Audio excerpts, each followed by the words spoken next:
I'm going to make a bold prediction. Be bold. Okay. That we're going to do a closed alpha test of Crashlands 2 and then fully rebuild the beginning of the game again. Butterscotch. Hey everybody, welcome to episode 396 of Coffee with Butterscotch, the game dev comedy podcast of Butterscotch Shenanigans. I'm Seth and I'm the games programmer. I'm Adam and I'm the webs programmer. I'm Sam and I'm the artist on break. We're closing in on that 400. It's just... We're so close. We're so close. Pretty soon. And this is a show where we talk about life, business, and working in the games industry. Today's December 29, 2020. Before we get started, we have a warning. There's going to be profanity on this show, probably some significant amount today, because this is the last day of 2022, and I think we kind of didn't hit our quota, actually. Yep. So we got to pump those numbers up. Those are rookie numbers. We got to pump those numbers up. And by the last day, I assume you mean the last podcast. Yes. Because there's still like a couple more days left. Oh, no, I'm done. I'm done with 2022. I'm going to just stop a few days early. Did you guys know that was an option? You could just...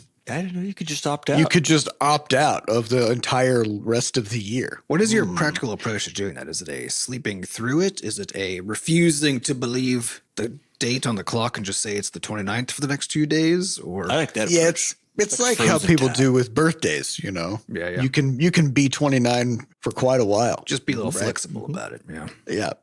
Also, we'd like to thank our recurring supporters over at moneygrab.bscotch.net. Thank you so much for helping keep our mic tubes full of mic juice.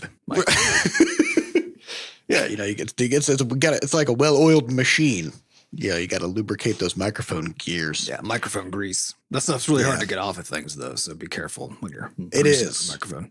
Yeah, especially it's hard to get out of your eyes. So don't do that. Fair warning. Yeah. Now, this episode is the last episode that we are recording in 2022, and it will be the first episode that people will hear in 2023.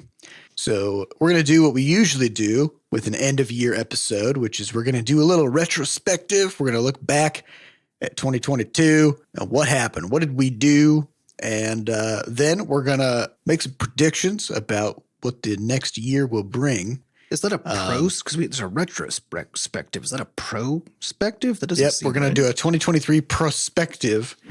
And then we're going to come up with some names for 2023, but we're not going to settle on one. We're just going to propose some ideas, and then we're going to put out the call to get some ideas from our listeners as well for what's 2023 going to be all about. What kind of year do we want to have? And podcast.bscotch.net is where you can go to submit things or comment on the ones that you hear, or, ask questions for future episodes or whatever. So, yeah. And we won't get into any questions this time around. So, they're going to be piling up for a little bit, but that's okay. All right. So 2022, we kind of went back through our quarterly reviews and looked at all the things that happened. And I'd say overall, it was a transformative year for the studio. We cocooned. We kind of liquefied our insides and turned into something different, but while still, retaining the memory of what life was like before, much like a caterpillar, right?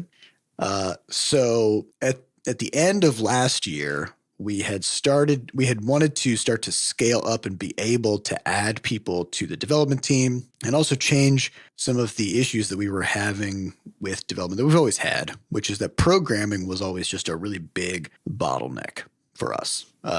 Whenever we wanted to add stuff to our games, it was always a programming problem. Whenever we wanted to fix bugs, it's a programming problem. And because of that, I, as the game programmer, was always just on emergency triage mode, basically.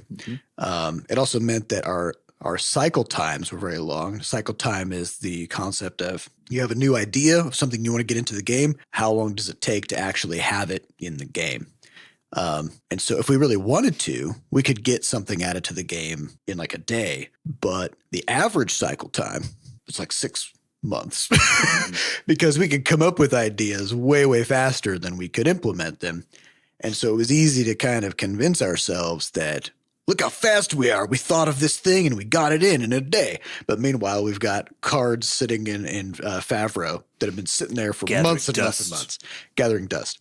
So at the end of last year, we looked at all that and we said, all right, we need something new. We need a new, there has to be a better way. You know, we kind of infomercialed our way into 2023 with the development of a new tool called the Game Changer, which the concept that we wanted was an interface inside the game itself that we as developers could use to modify and add content to the game without code. So that way, Sam, for example, as an artist, as opposed to being a programmer, could come in and add new creatures to the game, add new environments and terrain and new recipes and add new combat abilities, you know, all this stuff. And so there was a full sort of top to bottom rebuild of both the game, our ideas about the game, our studio processes, everything. So that all started at the end of last year. I'd say like end of October or something like that. And that was basically the entire first quarter was just the development of the tech and the tools. That's what I was working on in the first quarter. During that time as well, Sam was working on the first ever in-game cutscene, which we have had cutscenes in our games before. It's like in the original Crashens, we had scenes like when the package, you know, gets sucked into the wormhole and, you know, some stuff like that. But those were, again, programming problems. Like those were things that like Sam made some of the art and made the art and then I sort of slapped them together using code. This time around, Sam made a cutscene for Crashlands 2 completely himself. And then we used GameMaker's new in-game or in-engine video player to actually render that. So we legit have like an actual video in our, it took a decade, but the technology finally arrived and we could play videos. Yeah. I mean, making a 2-minute animatic was that was a lot. It was things too. Yeah. Yeah. And we got more to do still, but you know, we learned a lot from the first one.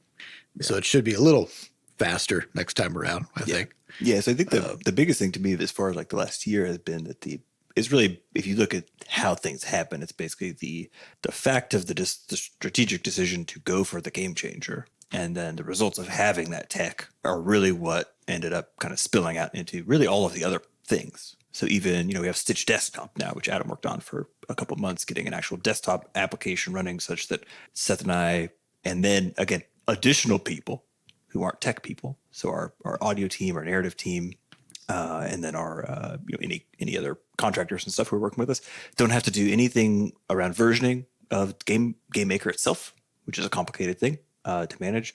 Don't have to do anything around importing of sounds. But all those things really, you could only worry about those once you could stop worrying about some of these other pieces, right? That the Game Changer allowed us to kind of shift the work around in these really big and very disruptive sort of ways internally. Well, and also it made the importance of those things higher too because of the shift in the bottleneck, right? Because since the bottleneck previously was so aggressively at Seth with programming time, then anything else that anybody else needed to do, if it took extra time or was a pain in the ass, that was actually preferable. Whatever, yeah, right, exactly. Slowed down the pressure on the bottleneck. Yeah, because you want to avoid work in progress and piling up at the bottleneck, right? And so one of the ways you could do that is just by having the other stuff kind of suck, right?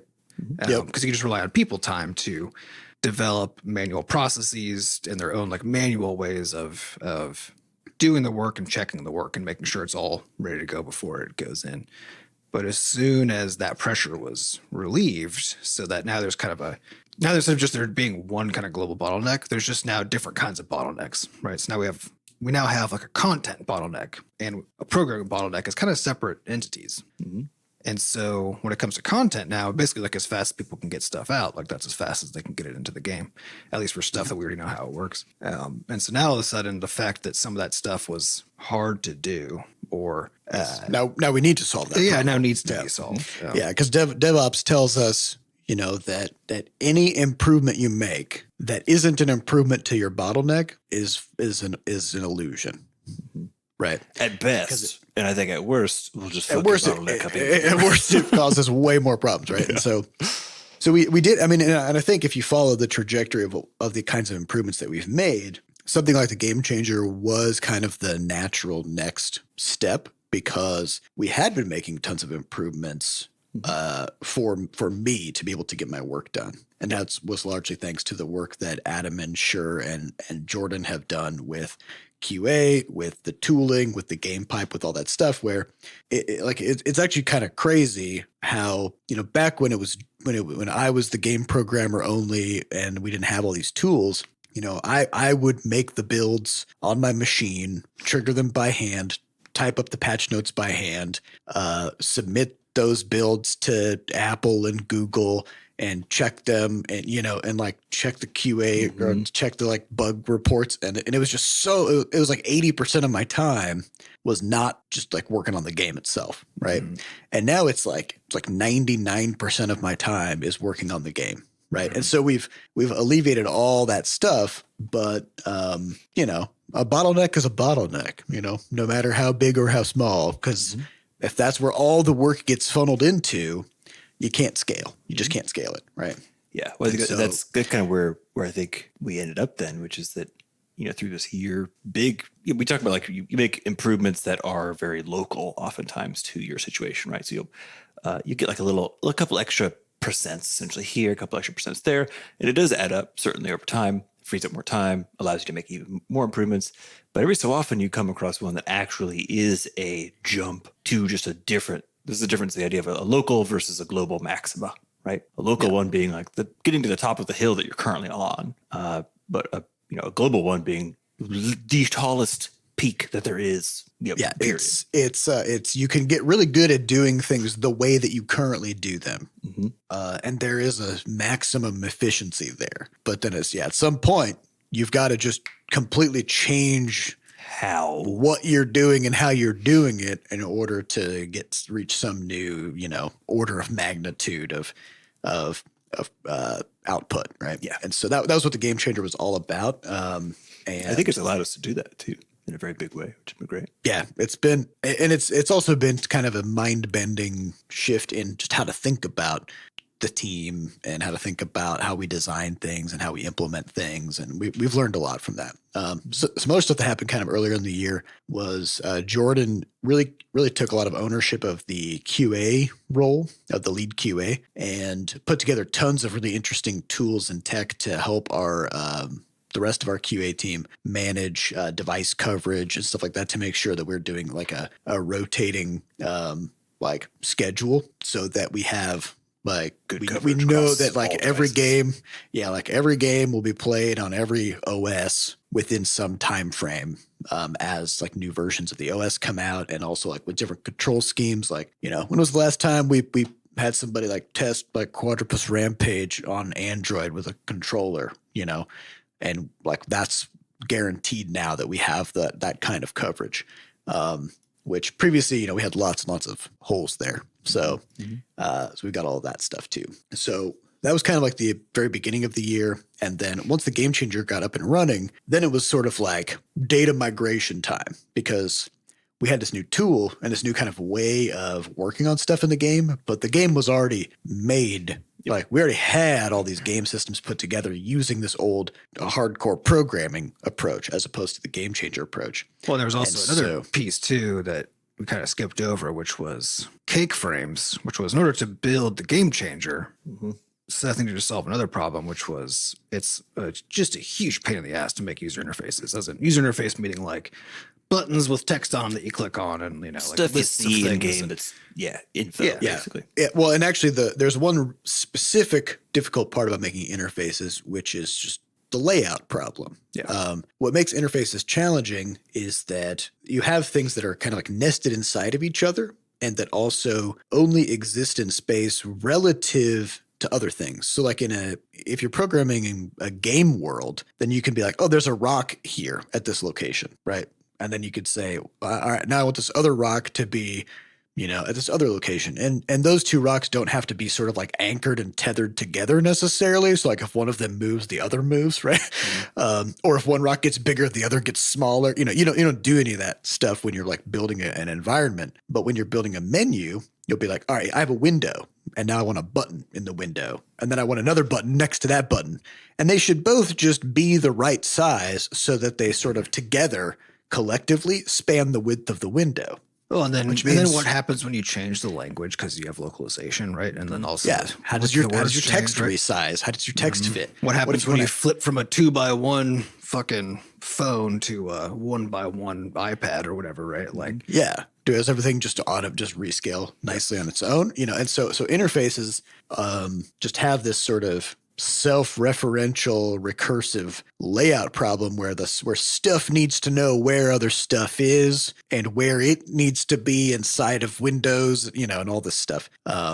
And Game Maker, they do a lot of things well, but interfaces, not one of them.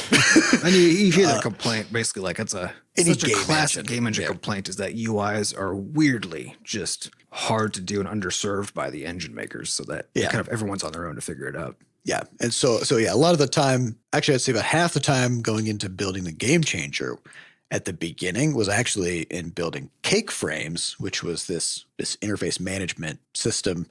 Cake frames is as easy as cake, or should it? It should be, pie? yeah. Wait a second. Cake Frames. Yeah. Piece of cake. Piece of cake. That's Piece what I of was looking for. Yeah. Yeah, because I wanted to, and this is Cake Frames was actually, it was an idea that I had long before the game changer, and I put together kind of like a mild version of it, like 6 months prior. And even just with that, I was able to kind of like bootstrap some of our previous interfaces into it. But I didn't have, it's a really complicated thing to basically make like a new descriptive language to describe CSS. interface. Yeah, it's basically HTML and CSS. Yeah. Yeah. Yeah. And so I needed a reason to basically suspend development of the game for like 6 to 8 weeks to develop this thing. And the game changer was one of those things where it's like, well, if we don't have a good way to make interfaces, we can't make the game changer. It would take a year, right? Just to make the interface of the game changer. So it was Cake Frames first, then game changer, and Cake Frames has just paid off like 100-fold throughout this year. Because that was the other part of the migration is once the stuff was done enough to start being used and start moving stuff from Crashlands 2 as it currently existed into these new systems. So much of that actually was moving interfaces into Cake Frames so that they could take advantage of all of the cool stuff that was in there. Yep. And a nice thing about having everything under one roof is if I add an optimization to Cake Frames, then I've just now optimized the whole game. Right, because every interface uses Cake Frames, and so it's been super cool. So we also then in second quarter is we brought in Shader Dave to help us do some visual improvements. So you can find him on Twitter. He does lots of Game Maker stuff. Does he actually go by Shader Dave? Is that his handle or something?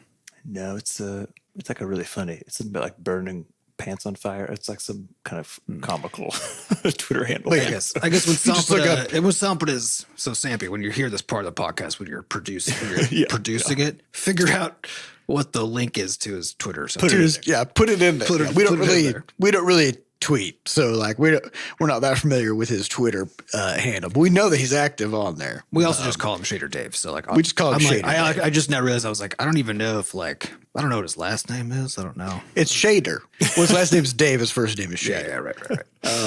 Yeah, right. So he came in and added a lot of insight and skill into helping us develop the like a cool tilt shift effect in Crashlands 2, and some lighting improvements and some water visual improvements and stuff like that.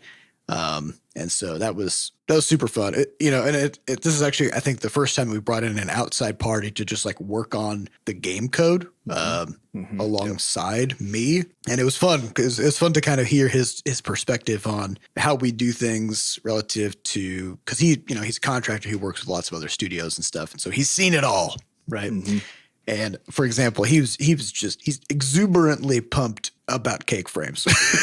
Like he was able, like I basically took 30 minutes and just kind of showed him, all right, here's Cake Frames. Like here's how we like make interfaces using this Cake Frames thing. And then like the next time I saw him, he had used Cake Frames to build like a little shader editor thing in the game so that he could like modify stuff in his shader. Awesome. Yep. And so that, and he was just like, are you guys going to be like selling this kick frames thing? Or like, how can I have it? How can I get it into my stuff? But that's a whole other problem that we don't really want to deal with right now.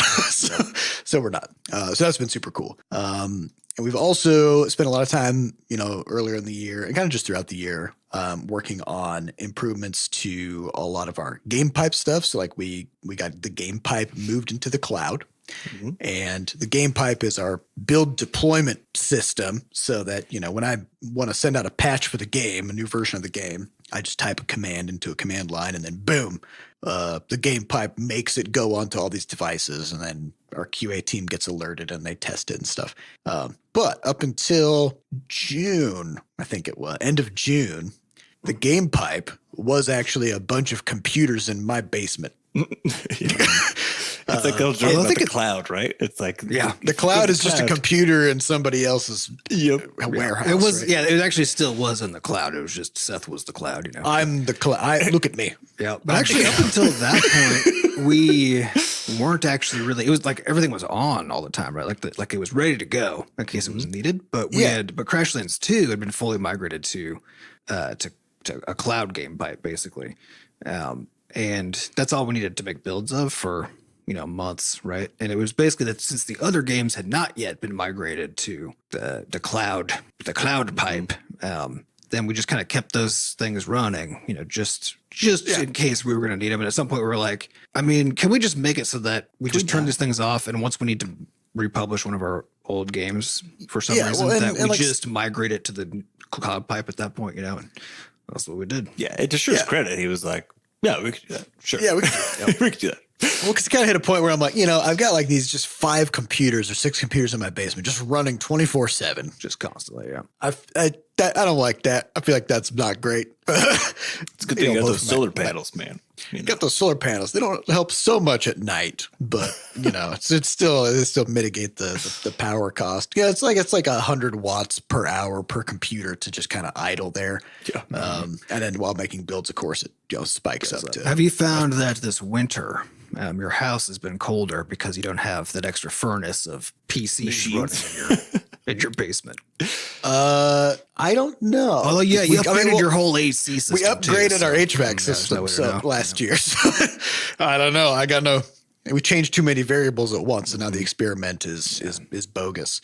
But yeah, major props to Shure for getting that, getting all the game pipe stuff moved over to the cloud and making it so that, if one of our houses gets hit by a tornado or floods or something, then, we could, at the very least, we can still deploy builds. Mm-hmm. We got other problems now, but, we don't have that problem. Yep. So that's good. So then kind of throughout the rest of the year, a lot of it was learning how to use the game changer to build new game systems. That was a lot of what third quarter was about. And some of the first new game systems that we added with the game changer were quests. Yeah. Where we could use the game changer to create quests and hook them together, and which also then led us to build out the first ever sort of like opening story sequence of the game where the player would land and go through the intro. And we did some early playables with some friends, and we were able to actually send the game out to business partners and show them kind of this early version of the new player experience, which since then has been completely rebuilt from top to bottom multiple times because that's how it works. But it's also allowed us to finally get Jen, our narrative director, into the development pipeline so that she was able to just directly add stuff into the game via the quests. And this was also the time where I think Stitch Desktop really got sort of off the ground. So the idea I don't even know if we talked about that in the podcast. Not much. So I'll give like a quick overview of where it started and then what Stitch Desktop is. So Stitch is sort of a collection of backend tools that we use for lots of different aspects of project management and pipeline management. So like if we want to get art assets into our game, we use Stitch. If we want to take code from one project and pull it into another project, we use Stitch. If we want to get Stitch is a thing that Adam built, right? It's just this thing that Adam made. Yeah, it's just like just a machine in code. Yeah, it's basically a parser of GameMaker projects that knows how to manipulate manipulate them, add stuff to them, and Yeah. So Stitch was always like whenever we needed something that GameMaker couldn't do, like let's say we wanted to take our text, our sprites in the game, our images in the game, and automatically arrange them into texture pages so that we could optimize the game better. Well, GameMaker doesn't have a way to do that, but if we can get into the files in the GameMaker project, then Stitch can do it, right? And so, whenever we run into a problem like that, Atom just adds that capability to Stitch. But Stitch always had an Achilles heel, which was that it had no interface. It was a command line tool. Yeah, you got to boot up a terminal and then type in some cryptic commands, and and if you're really familiar with them because like you use those all the time, then it follows the classic expected behaviors, and so you could like kind of figure it out if you're really familiar with it, right? Yeah, but if you're an artist or a sound person or whatever, chances are you're not that familiar with command line stuff. Or even if you just use GameMaker, right? Because like you don't need to use the command line for most things. That's true. And actually can't. You can't do that much with the command line. Yeah, GameMaker is a self-contained thing, which means that a lot of GameMaker programmers actually don't know that much about the kinds of conventions that other programmers have to deal with, where they're often like dealing with setting up their environments and doing lots of command line stuff and whatever. Like GameMaker programmers don't really worry about that kind of stuff normally. And on top of that, whenever we would add new capabilities to Stitch, if you didn't know that it could do that, you wouldn't use that new tool. Yeah. Because you would have to know to type the command, right? Or you'd have to know to be like, every once in a while I should just type Stitch -- help to see like what all the commands are, and then try to remember what the previous commands were, Basically, you have to be a programmer, really, to take full advantage of the tool that's built to make it so you don't have to be a programmer. Yeah. Yeah. In other words, high cognitive load. You got to, and the final problem was deployment, which was whenever a new version of Stitch came out, we all had to like make sure we downloaded like new versions of Node and then like all sorts of whack stuff. Again, done through command line, so it's very So it's opaque. It's very programmery, and it meant that like other people outside the studio, like let's say we've got Shader Dave working on shader stuff. If he wanted to use Stitch, then there's like this whole process we basically have to like walk him through to get him set up on Stitch, and then to make sure that he's up to date with the latest version of Stitch so that his Stitch is working as intended, right?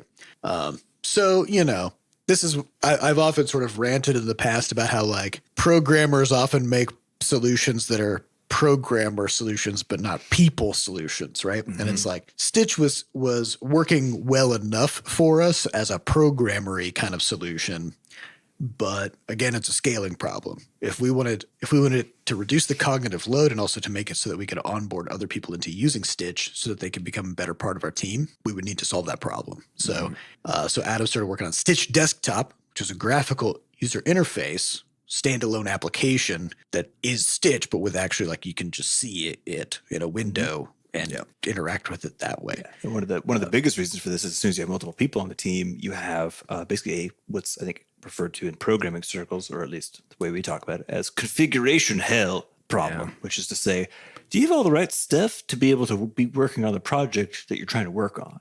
Do you have like, it's like if you were the works on my machine thing, Yeah, it's like if you're a chef and you come to someone else's kitchen and then they just like didn't have a sink, or you had to like actually manually put the sink together, and you might be able to put it together wrong, or it has pieces that you could swap out on accident. It's this whole insane kind of reality that programmers have to deal with all the time. And the issue was, as soon as we had Shader Dave, for example, working on the game stuff, if we upped our game maker version or changed the runtime, which again, I'm saying these words, these are two separate things you have to get correct in order to properly work on the game and make updates to it. And to know you're using the same version of the engine basically as everybody else on the team. Yes. Because if you don't, then if Seth was like using one version that had one set of features, right, and then also one set of bugs, right, because it's always got both, and then Sam's using a different version with maybe one of those features isn't there, and there's a few other bugs that aren't in that version, right?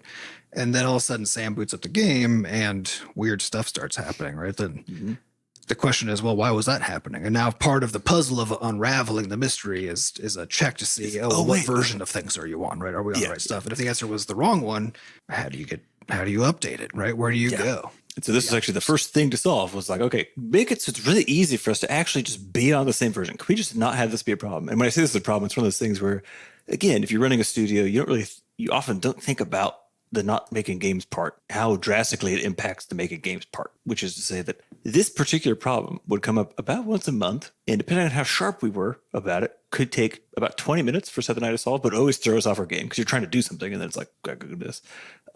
But it could take all the way up to like an hour and a half to figure out like what is going on. And then you realize it, then you got to go. And that's just with two people. Yeah. And sometimes you forget about that as a potential problem too, because there were a few, and the reason I was actually paying attention to this, because I did a process audit for everybody on the sort of developer side of the team. So for Sam and Sher and Seth in particular. And I had seen a few times, like just kind of watching, because we're all hanging out in Discord together all day, right? And I had just seen a few cases where like Sam saw something weird and then Seth was trying to figure out what was going on, And then a while later, it was like, oh shit, you're just on a different version, right? Like it was one of those like, because it's not immediately obvious that that's the first thing to check, right? Because it's not immediately obvious that could be an explanation for a problem. Then there were just a few of these things that I saw, and so I just like added it to my question list while I was doing my process audit of like, how do you guys do this? How do you decide what version you're on? How do you make sure everyone's on the same version? How do you discover that you're on the wrong version? Like, how does all of that work? And after we went through these like really good process audits, and we got lots of stuff where people found lots of things that they would prefer to be better. And the answer was badly. Universally, everybody was like, I want this problem fixed first, right? I just hated it the whole time. Yeah, even though it wasn't actually the worst problem for anybody specifically, right? But collectively, it was the most like, somehow the most annoying problem was because it shouldn't be, it's not a real problem. Yes. Right? As in like, it's just somebody clicked a button somewhere and now their engine is behaving differently. But it's not like, oh, yeah, I programmed something wrong, or, oh, we have a malformed art asset that needs to be written. No, it's none of that. It's just like somebody just downloaded something without knowing whether they should or not, right? Yep. And so, so it's just such an easy, dumb thing that can throw you. And also, I think the real kicker of it is because, new versions of, say, like the GameMaker engine come out kind of at random, right? Mm-hmm. Then, and if somebody is downloading new versions also kind of at random, like sometimes they do download the new version, sometimes they don't, right? Then if you've got 3, 4, 5 people on the team all doing this, then any given day, somebody's game may just start behaving unpredictably, and you don't know when was the last time they pulled in Git, like when. Like there's all these dumb questions, basically. Yeah, how many versions has it been since they and all this stuff? And so getting everybody in sync just then makes you actually get to focus on what the real problems are that you yourself have introduced versus external random ones. So that's been huge. I love that. Yeah. So Stitch Desktop has been evolving, and it's not something that we have unveiled to the public at this point. Yeah, the Stitch CLI is publicly available. If you are fairly savvy with command line stuff, because it's non-trivial to use, definitely. Yeah, and there's a chance that we will open up Stitch Desktop to external use because it is not necessarily like anything that's tightly tethered to stuff that we are doing. It might become tethered to stuff that we have proprietary. I don't know, but if it manages to stay standalone, then we'll think about letting other people use it. It is a pretty incredible, even with as like quote as little as it doesn't do much right yet, now. Yeah. It still solves so many. It's mostly at the moment just a project launcher. Like that's its main thing, right? You just like put your projects in there and then hit play and launch them, and it makes sure that you're on the right version and stuff. And then like a GameMaker version chooser, like auto installs GameMaker for you and all that stuff, right? But it's basically a launcher. That's like its core job, right? But that already is just a really nice. It's just so nice. Thing. Yeah, it takes advantage of stuff. Just knowing that like if I boot up a project through Stitch, then Stitch will automatically download and set up the correct version of GameMaker and launch that, and I just never have to worry about that again. I don't have to go asking somebody, am I on the right version? I don't have to do an archaeological expedition to figure out what the last version was. And it Escape caches each conflict, version yeah. too, so you can just switch back and forth between versions that you've used literally instantly. Yeah, because the other problem was like if I wanted to switch Game Maker version, I'd have to go find that version somehow, and there's not an easy way to do that through the like Game Maker website. And then you got to like manually install it and click all these confirmation buttons and stuff. No, Stitch is just doing all that behind the scenes for us. Oh, So good. it's so Pretty good. slick. So I'm very excited about that. And then sort of as we've come into the tail end of this year, it's been a lot of sort of like cashing in on all this work that we've been doing, where we've just been blasting new content into Crashlands 2, developing lots of new game systems. We've been working on like this buff debuff system, lots of big world map overhauls. We've been building out more tiers of content in the progression tree in Crashlands 2. We got Fat Bard, who's our audio contractor, onboarded. So Fat Bard, their team is using Stitch and the Game Changer and all that stuff. And so they're able to add sounds to the game themselves and hook them up themselves. And, again, less pressure on the bottleneck, but more stuff added to the game.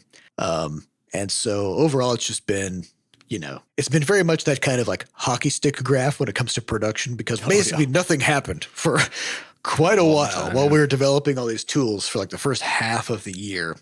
And then as we started to use them, we still had a lot of work to do to kind of figure them out and get our processes in order. And then suddenly it's just like things are happening so fast now that most days when I boot up the game and I'm testing some stuff, I come across like an item or a quest or a sound or something that I didn't even fucking know existed. It just suddenly I've got a grappling hook. Suddenly I've got a net that I can catch bees with. Wait, we have bees. I didn't know we had bees, right? Well, I think don't know. what's It's just interesting though happening. is that then I think where we finally entered, if you think about people talk about phases of development of something like a game or any big creative project, and usually pre-production and then production. And pre-production is typically all about two things. One is figuring out what you're building and then figuring out how the fuck to build it efficiently. So in other words, pipelines and kind of prototypes are kind of your big pieces. And what's interesting is that they go hand in hand in an important way, because as your pipelines get more established, the speed with which you can iterate on the ideas goes up to the point where I think these aren't they aren't hard-edged phases of the process, right? It's not like there's a day where you're like, we are in production now. It's like different parts of the game could be in production mode at any given time or in pre-production mode. And production is just where you're able to say, essentially, we know what we need to build and how to build it. Now it's just a matter of doing all that stuff, right? And I think we're actually in that kind of that phase shift of kind of pre-production stuff has started to wind down in a way where we're getting a lot of answers to questions that we've had for a very long time that we couldn't quite ever answer because our speed wasn't fast enough. But now I think we're still remaining on a few of these. There are still a few higher level beats about the overall design of the game, how the content works, interacts with itself, and that sort of thing, that we're still kind of figuring out thanks to all these other changes that we've made. But I think we're still in that, I would say, the tail end of pre-production and the early part of actual production on the game finally at this point. Yeah, and it's weird to think about, because in the past, I would say, so now I think in terms of like the life cycle development of the game, it's like a couple years of pre-production and then like a year and a half of production is probably what it'll be. It's the definition of taking the time to go fast, right? Is that upfront investment in making it easy and fun and possible to do all of the stuff you actually need to do well and quickly. Yeah, you don't necessarily want that to happen every time, right? So ideally, we talked about, I think in the previous episode, ideally, once we finish Crashlands 2, we can leverage a bunch of the things that we already have to either add more stuff to Crashlands 2 or to be able to build out the next game with a much higher level of speed from the get-go, right? Because we want to. Well, and this is how any successful company, especially in the tech space, but any successful company that survives and thrives, right, is always because they built some stuff that they get to keep leveraging, right? That's They have something that nobody else has. It's called a competitive advantage. Yep. You've made a tool that nobody else can match your speed or your level of precision, once I learned about, you guys know about Lego and the quality standards that they have for their bricks? Like no other manufacturing process in the world can match the level of precision and quality that Lego has from producing their bricks, right? Yeah. No wonder you can't pry those fuckers apart. You know And no what I wonder mean? they're They are so expensive. molecularly They're- sealed. Yeah, yeah, and they're so small, Yeah. and they're And so they just varied, right? Like Yeah. think about the sheer number of different kinds of bricks they have to produce. and like how many times have you bought a Lego set or like built something with Legos and had a brick that didn't That's fit? true, actually. Yeah. Literally right? never. That's never happened. Literally never, right? And it's like that. And if you think about it, That's insane. if that happened, you wouldn't, the whole thing, your trust Yeah, in you can't everything finish would it. dissolve. Well, yes, right? you can't finish. You can't build the damn Yeah. thing that you bought because one of the bricks is shaped wrong, right? And It's so like a it's puzzle like, with a missing piece, right? It's like, well, you literally can't do the puzzle anymore. Yeah, like Yeah. You've never had to like shave off a little extra plastic or something, right? to Right, get it. right. Yeah, just Yeah. literally never. and so, when there are other things, I remember like building stuff with connects, right? And like every now and then, it's like the plastic would kind of like malform or something like that, and you couldn't like snap the things together. And there've been a lot of these kind of like build your own X kinds of things that you could get as a kid. Like Lego has always been the one that's just it's just persisted through time, and nothing can unseat Lego to the point where like there's like Lego Batman movie. They're just like they're like if we could do this one thing really really well, which is just like manufacture tiny bricks, then And lots of them with with huge Then, yeah. variation. then all else will just fall into place, and so it's all about making sure that you really understand what it is that you're making and how you're making it, and that the processes you're using to build the thing are actually the most important part of building it. Well, I think it's also It's not the thing itself. it's always making sure you're framing stuff in the right way, right? With this idea of like, what is the work actually, right? Because we spend so much time being like, well, the work, if you're a programmer, the work is the programming. Therefore, everything else is like not the work. You got to get that out of the way, right? But the reality is like Lego is a manufacturing company, right? We think of it as a toy company or even a design company, right? And it is also both of those things, right? But at the foundational, most core, most important level, It's true. they're a It has to be manufacturing company manufacturing. and a They distribution make tiny company. plastic They make bricks. tiny plastic bricks, and they have to do it really well to have the rest of the stuff work, right? And I think games are the same sort of idea. A game company is a tech company, right? It's a tech company first, and then a game company second, because you're working with technology to put all the things together that allow you to then build and like bring on a team to implement all of their skill sets into this final technical product, right?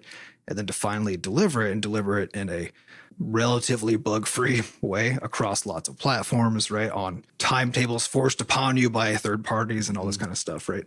Like, and so if you don't think of yourself as if you're making games, you don't think of yourself as a tech company, then that's where you run into this missing stuff where lots of you're pieces. just fighting stuff constantly and not getting to like really invest in that external context that lets you actually be a game company. Yeah, I think it was earlier this year, Adam. I think it might have been the quarterly or the yearly in January. We would kind of try to go really high up and see where we're going with stuff. Where you had mentioned the frame of saying we're not building crash lands, we're building a team in a studio that is capable of producing crash A lands. game And like that's- Crashlands. Yep. Yeah, and it seems weird, but I think when you go on that higher level mode of operation, then it makes it easier to see why certain things are much more important for the overall success of even your game downstream. So why is it important to build like Stitch Desktop, put in the time for that? And it's like, well, if everyone on your team who works directly on the game once every week or two burns an hour and a half, like an hour and a half is. And oftentimes, like when they start working together to review stuff, this is what would happen usually on Monday. Seth and I would sit down, review stuff, be like, fuck. It's always the worst possible time. So it's like you just your team's being crushed by all this stuff constantly, right? And so it's like you start not just removing this overall burden from the team, but then also adding these additional propulsive mechanisms to the team's actual success. And I think in a way that makes it easier to see if you frame it as that really high level, building a team that can make this thing, not building the thing. Yeah, get really, really good at understanding like the absolute most fundamental thing that you have to do. Like in the case of Lego, it's if 1 in 20 Lego sets that you bought had a misshapen brick and you couldn't build the thing, then the best video game ever made wouldn't have existed, which is, of course, Lego Star Wars. You know? 'Cause these things just so good. yeah. So if a bunch of, manufacturing nerds hadn't obsessed over precision tiny brick engineering 50 years ago or whatever, then, all these knock-on effects would never have happened and the company wouldn't have succeeded because you need that trust. Right. I mean, so many of the Lego video games are just top notch. They're just stellar. Yeah. And all the right, movies, so- the fucking Lego movies They're great. They're all really good. are a blast. The Lego, was it Lego Batman? Oh, Yeah. man, so good. So dumb, but so amazing. Yeah, I love it. Stupid as hell, but in like all the best ways possible. Yeah, exactly. All right. So we got a few more things to talk about on this Let's get in episode. there. So that's kind of our year in review. Lots of stuff happened. There's just lots and lots of like tools engineering and learning new processes and really ramping up production and scaling things up. So we all went and wrote down some predictions for 2023. Oh, yeah, I got mine. And we have not shared these predictions with each other. So we don't know.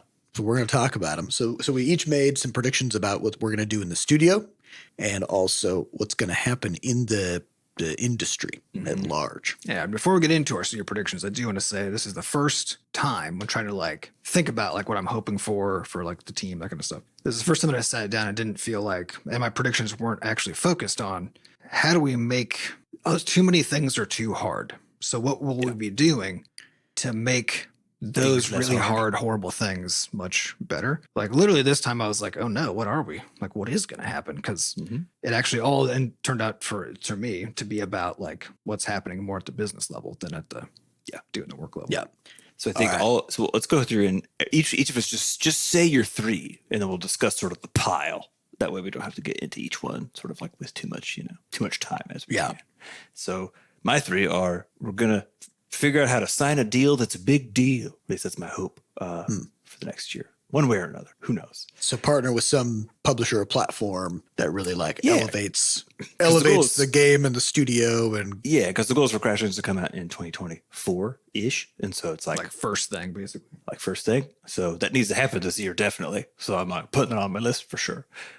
Two, Also my of list. course, is announcing Crashlands 2, but in a way that I think I want it to be one where, in the initial game, we did our Greenlight campaign, and that went really well at the time. But I want something that's sort of on a much higher level finesse scale of that as far as when the announcement goes out for Steam wishes and stuff. I want to have a really successful announcement.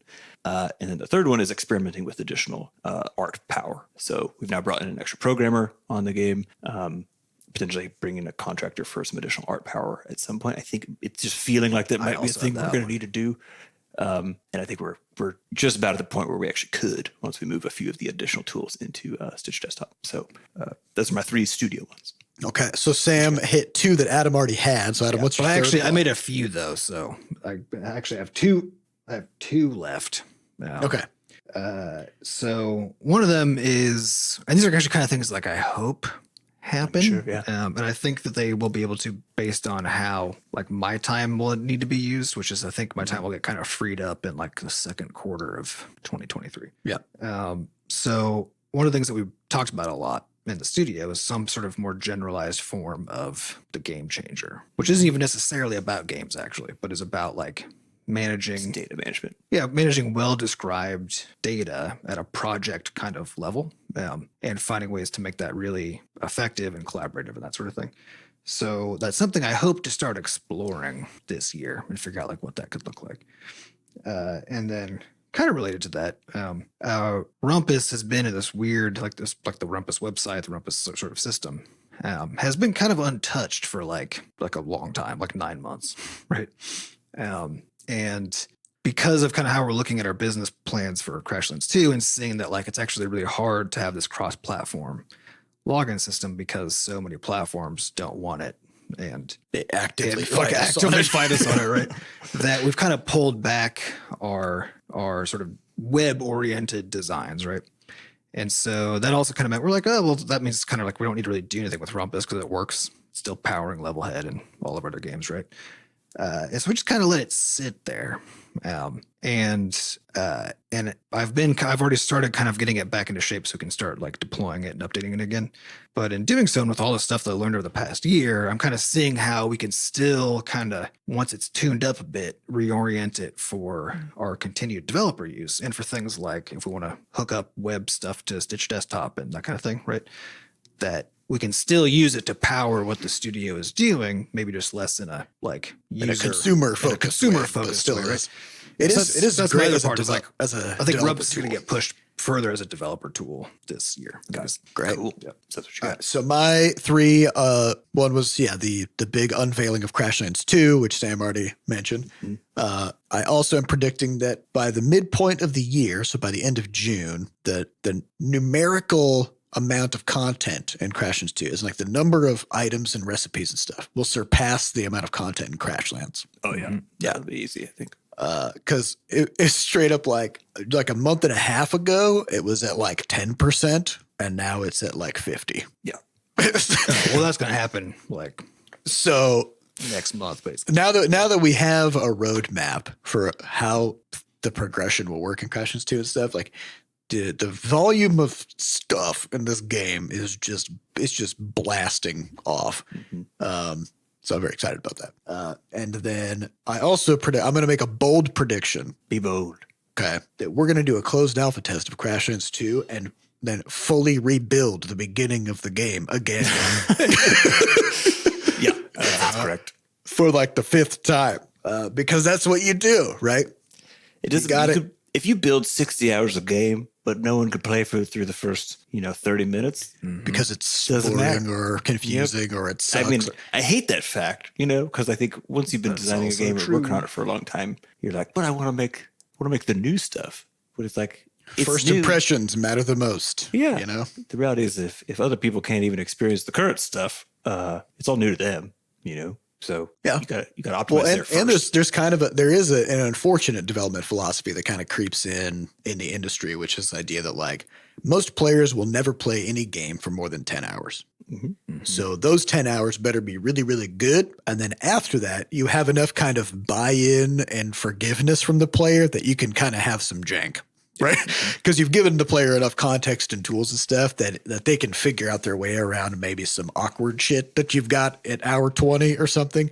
But that first chunk, Just I because for think me it's it works really exactly tight. the opposite. It's like the moment it starts to get kind of janky is the moment that when I'm now sitting down for a game session or like thinking about, because like a game that just like feels really good the whole time is the game that when I walk away, I'm planning what I'm going to do next time I sit down and play it. Yeah. And as soon as it starts getting janky and I start getting kind of frustrated and annoyed by stuff, then that's when I leave, I'm just kind of relieved and I'm now not thinking about the next I have time a different theory about this, which is not that it's some like industry thing that people decide to do, but rather that it just is the case that you That's can where all the only time goes. you can only put so much energy into a project overall, right? That your team has. And it is true that you had better put most of your energy into the front of it rather than the back of it. Because again, it doesn't matter what you built at the back if no one gets if through people the front. can't get through the Yeah, front. well, I think it's a fair argument too about people. You hear people saying these days often things like games are just too long now, right?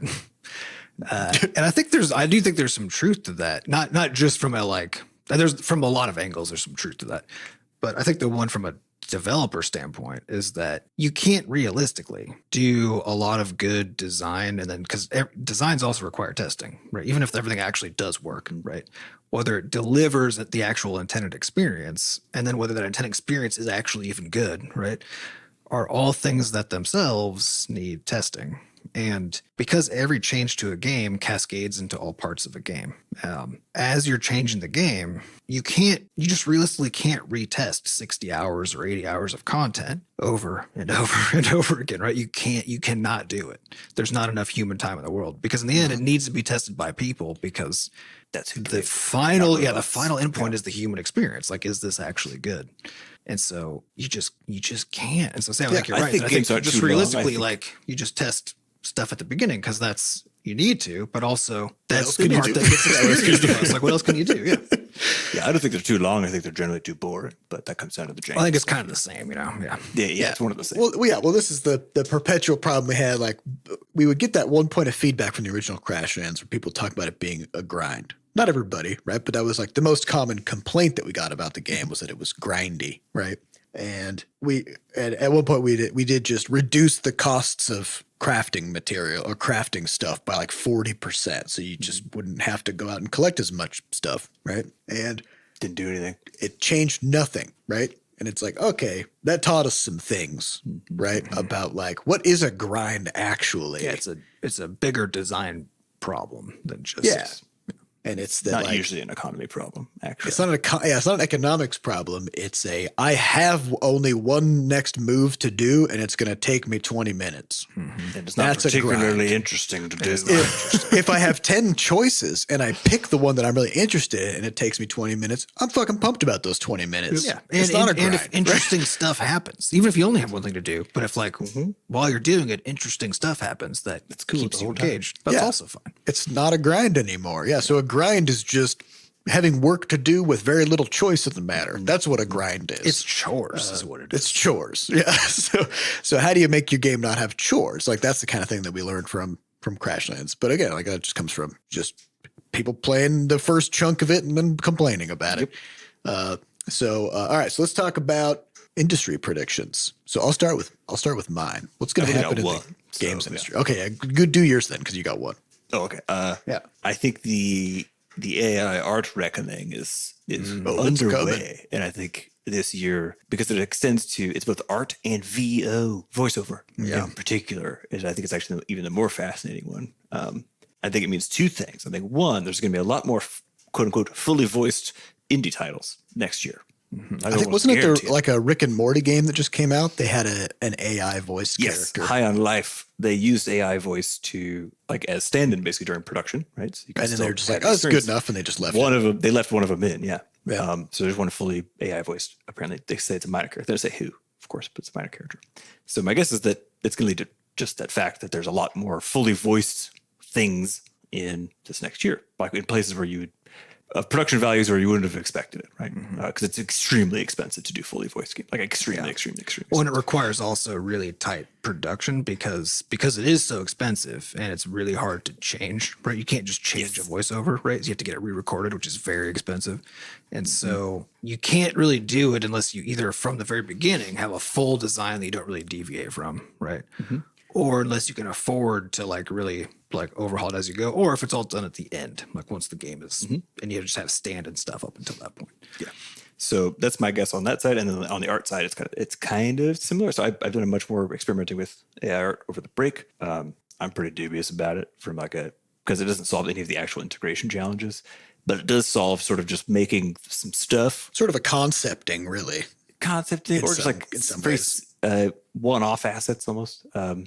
So I know that there will be a bunch of games that have AI art in them over this next year, and potentially, depending on the kind of game, there may be some that actually do have only AI art in them. Yeah, for I'm more curious kind of to fast see- story games where it's more static kind of images Potentially, and stuff. yeah, or even like a card game. I think you could probably do. Yeah, that's true. Actually, Card game card would game work would well. be good for that. Yep. Yeah, generating those like little portraits and stuff, because those are it's annoying as hell on the art side, because you have to like make these like really fantastic little illustrations that are a thumbnail.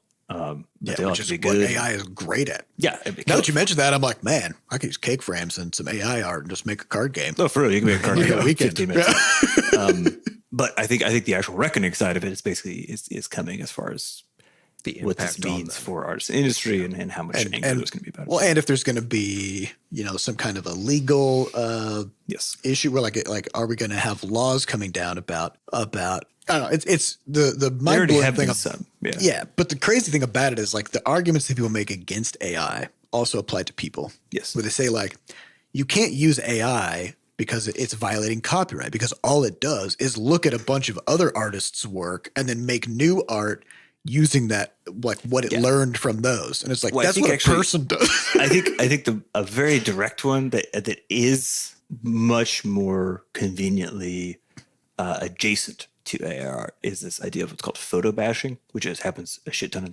in concept art, which is where you literally you're taking photos, bring them into Photoshop, cut up pieces. So It's you like, literally take them, like you copy, paste them into Photoshop yourself. you cut them up, you sort of like you're essentially making like it's like a high tech collage, I guess is the way to it. And then sometimes you paint over them, sometimes you fucking don't, right? Yep. And that's it's just much closer in comparison to kind of what's happening on the AR side, and that's been a standard in the concept art industry now for I don't know, like a decade or so, because it's the only way that those big concept art houses can keep up with production demands for how to like pump out stuff, right? It's Well, also why in a things kind of look the way, same.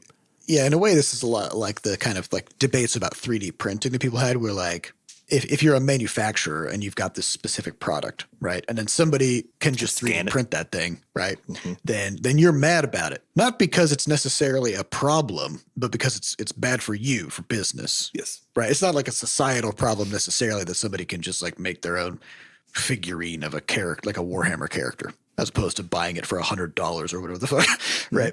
But it is bad for you if you got the IP for Warhammer, right?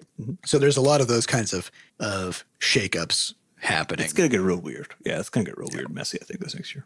For sure. Yeah. Okay. Well, yeah, that's a good. AI is definitely like going to blindside the shit out of just like everybody in the next couple of years. Yeah. All right, so my industry predictions. One is there's going to be a lot more news about unionizing. Oh yeah. I think a lot of studios are going to have their people unionizing. This is coming on the heels of various like retail places unionizing and stuff like that. But then also, I mean, Blizzard's been trying to for some time now too. Well, and they've got a subsidiary Proletariat, which is a group that they, I think, like acquired or something like that is unionizing.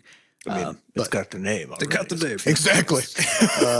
This is kind of coming on the heels of all these tech layoffs and stuff, and kind of like with the economy probably being somewhat tepid in the next year at best, and with despite that, with unemployment still being quite low, then the power is still in the hands of workers to basically band together and say, fuck this, and I think you're going to start to see a lot of that in the next year. I'm going to predict that Facebook is going to scale back on metaverse stuff and announce and really go hard into AR. They're going to try to take all their metaverse tech and be like, oh yeah, AR was the thing all along. And they're going to just kind of quietly sunset this like VR stuff. Yeah. And take all that tech that they've made and try to do some AR stuff. Yeah, instead. I think like every time I've heard anything about VR stuff, I'm like, I feel like I hate this and I don't want it. everyone's missing everyone's missing the AR stuff. Like that's where it should be going, because that's where the actual like useful stuff is, I think. But well, and they have to develop AR tech for VR because the VR headsets have cameras in them that then allow you to kind of like do AR stuff with your environment, because you need to be able to flip your VR headset into this mode where you can see your surroundings without taking the whole headset off, right? And so they actually have to develop AR for the VR to be feasible. But having this giant bulky headset, and we've talked at length about all the problems that VR has. But if you can take a lot of that tech and condense it down and do some stuff where maybe like it can take advantage of the processing power of your phone, right? And link up via something, then like, yeah, there's a lot of possibilities for that. But at the same time, everybody hates Meta. Yep. And so they'll make that pivot and people will be like, yeah, I'm still not on board. I'm not buying your new weird, like, Facebook monocle or whatever it is that you're making. But yeah, that's going to happen. I think there's going to be a continuation of the sort of like shakeup in the GPU side of things as crypto just continues to fall out of favor and become more of a joke. Because crypto was the thing that fueled all the GPU prices. NVIDIA took advantage of that, and they've been releasing higher and higher priced cards that basically don't really do much more than the last generation. And probably, I'm going to bet that gravy train's coming to a halt. I'm going to bet that NVIDIA tries to keep that trend going of incredibly high priced video cards, and AMD will probably come in and try to, take over the market, would be my bet. Nice. And I have one final one, which again, a bold prediction. I'll make a bold prediction. I think next year, no game based on blockchain technology will receive critical acclaim. Boom. So we'll just continue that. I'm going to say no NFT game will receive a Game of the Year award next year. I'm really swinging for the fences on this prediction. Spicy take. As much as consumers love NFT games. They love to consume them, but I just don't think the critics really get it. You know, I don't think they understand. No, totally. The blockchain tech is so amazing. Yeah, that was on my that was the top of my list. Was basically that NFT games will just stop continue existing. to not be a thing. But I think because I can't remember if it was last year or the year before, but like over the past couple of years, there have been so many attempts, like large company attempts to like inject NFTs into things, right? And never worked. There's literally no NFT game that has any meaningful critical acclaim, right? And so I think this year people are gonna stop trying to make that work in any like significant capacity. So I think like NFT games, my prediction is that they're dead. Like they'll still appear, Go for it. right? But like not in a large way. Someone will come out with one because they started working on it in 2022 and they finally got it done in 2023, and then they'll announce it, and then people will be like, "Oh, are we still doing this? I thought we weren't doing this anymore." And that'll kind of be the reception. So, what else you got? And then my other one, that because otherwise I had a few others, but they're all probably canceled out by the other stuff we talked about. Is I think we're going to see a continued push by the big players into subscription services. And that's where increasingly going anywhere. Games are going to be ending up. And also I think where it will still be possible to make a living as a game developer. I think that market of the subscription markets is increasingly where it's going to be possible to do that successfully. Which does mean as a newer developer, making something that you can like take to GDC and pitch to a platform partner is probably more important than ever. Yep. You know? Okay. So now we got our predictions for 2023. Now we wrap up the episode with what's 2023 called? What's the theme of 2023? So this past year, it was 2020 you. It's all about you, right? It could be 2020 me. It's all I think it's all about you, but also it's not about you, right? So yeah, you could take it either way you wanted. Either focus on yourself or realize that you're not that important in the grand scheme of things, you know, and that not everything is about you. You can kind of go either way, Take right? the pressure off, baby. You know, it's not about you. So 2023, I have my initial batch of pitches. If you guys want to hear mine, Sure, yeah. and then okay. So 2020 tree, get out into nature. Oh, you know, we've been in lockdown a lot. Go touch grass. You know, get out there, get out there, get some vitamin D. 2020 tree. I like 2020 tree, touch grass. It's just a general. Everybody needs to calm the fuck down. Get Go back touch connected grass. to people. Yeah, get out. That's actually pretty good. I like All right, I've also got 2020 flee, run away from your problems. You know, if you run fast enough, maybe your problems will just become someone else's problems, like running away from a bear. You only have to be as fast or faster than the person next to you, right? Yeah, the problem I have is a lot of problems that we're currently facing. I just can't seem to run away from. You know what I mean? They'll follow Like you. electricity prices going up like 40% for me next month. But if you run far for enough fun. and fast enough, you won't have any problems. That's true. We'll go back in You time. run yourself to death. Or Exactly. just die. I was thinking about the Flash, but also dying. So Yeah. Actually, because if you run fast enough, you can go back in time. to win. And if you run far enough till the gas south, then prices you won't were have to pay for any heating bills. You know, you got That's to go true. real far south now, though, because it's snowing in Texas nowadays. That's that's the thing that happens. All right, I've also got similar to this past year, so that I'm not really in favor of this one, but I just got to pitch it, which is just 2020 me. Take care of yourself. You know, just really focus on yourself. Because last year we gave you the option not to by having it be sort of like a 2020 you. Either it's all about you or it's not about you. But this time, Still, you 2020 took that a little me. too far. You know, you got to do some self care this year. Yeah, Recover. do some self care. I've also got 2020 P. Stay hydrated. Yeah, keep it clear. Just You know, keep a clear P stream. I've got I got a handful. Oh, I got two more. Okay, I got two more. All right, I got 2020 squee. Do some cute stuff. Yeah, You that's know, good. just partake in things that kind of make you squeal with delight. That's good. And last one is just 2020 free. Do what you want. This is a free year. You know, we're not even going to hold anything over you this year. You're off the clock. Okay, good. just Yeah. do whatever you want. Yeah. 2020 free. Okay, I got a few. One is 20 trouble free, which feels a a bit like a bit of a mouthful, but feels good, trouble free.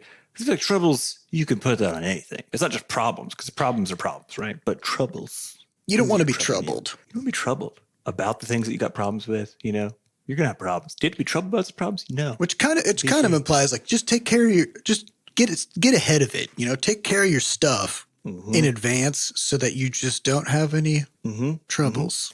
For those of you who want to try some other food stuff, you got 20 gluten-free. Also, that's an option, That's an option. 20 gluten-free. Fuck off, bread. Yeah, that's right. One that and I do most other food products. like quite a bit is everything. 20 Jubilee.